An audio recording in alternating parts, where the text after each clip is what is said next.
പേൽഗാമിൽ മുഴുവനായിട്ടും വലിയ രീതിയിലുള്ള തിരച്ചിലാണ് ഇപ്പോൾ നടന്നുകൊണ്ടിരിക്കുന്നത്.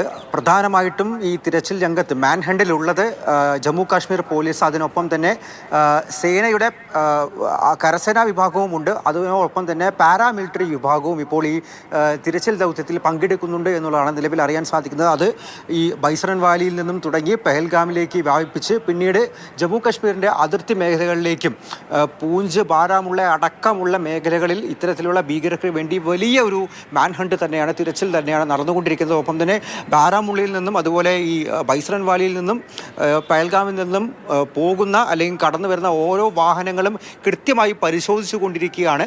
ഈ ബൈസറൻ താഴ്വരയിലാണ് നിലവിൽ NIA സംഘം നിലയുറപ്പിച്ചിരിക്കുന്നത്. അവർ അവിടെ കൂടുതൽ പരിശോധനകൾ നടത്തുന്നുണ്ട്, കൂടുതൽ തെളിവുകൾ ശേഖരിക്കുന്നുണ്ട്. അതിനോടൊപ്പം തന്നെ NIA നിലവിൽ ഈ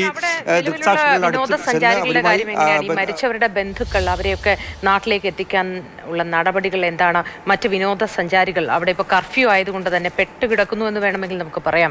അവരെയൊക്കെ എങ്ങനെയാണ് അവരവരുടെ നാടുകളിലേക്ക് എത്തിക്കാനുള്ള ശ്രമങ്ങൾ നമ്മുടെ ഭാഗത്തു നിന്നുള്ളത്?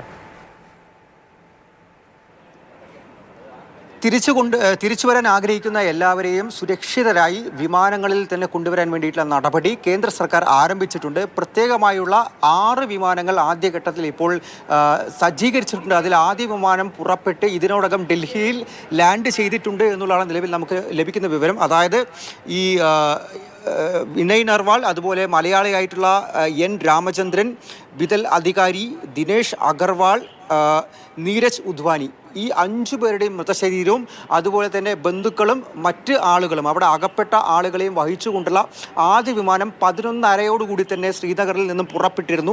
ഈ വിമാനമാണ് ഇതിനോടകം ഡൽഹി ഇന്ദിരാഗാന്ധി അന്താരാഷ്ട്ര വിമാനത്താവളത്തിൻ്റെ ടെർമിനൽ 3-ൽ എത്തിയതായിട്ടുള്ള വിവരം ലഭിച്ചത്. അധികം വൈകാതെ തന്നെ ഇവരെ നാട്ടിലേക്കുള്ള സ്വദേശത്തേക്കുള്ള മറ്റ് വിമാനങ്ങളിൽ കയറ്റി അയക്കും എന്നുള്ളതാണ് നിലവിൽ ഈ കേന്ദ്ര സർക്കാർ വൃത്തങ്ങളിൽ നിന്നും നമുക്ക് ലഭിക്കുന്ന വിവരം.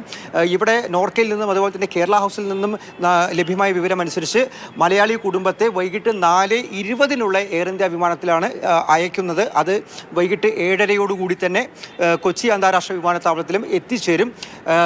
ഈ നിലവിൽ ഇപ്പോഴും ശ്രീനഗർ വിമാനത്താവളത്തിൽ വലിയ തിരക്കാണ് അനുഭവപ്പെട്ടുകൊണ്ടിരിക്കുന്നത്.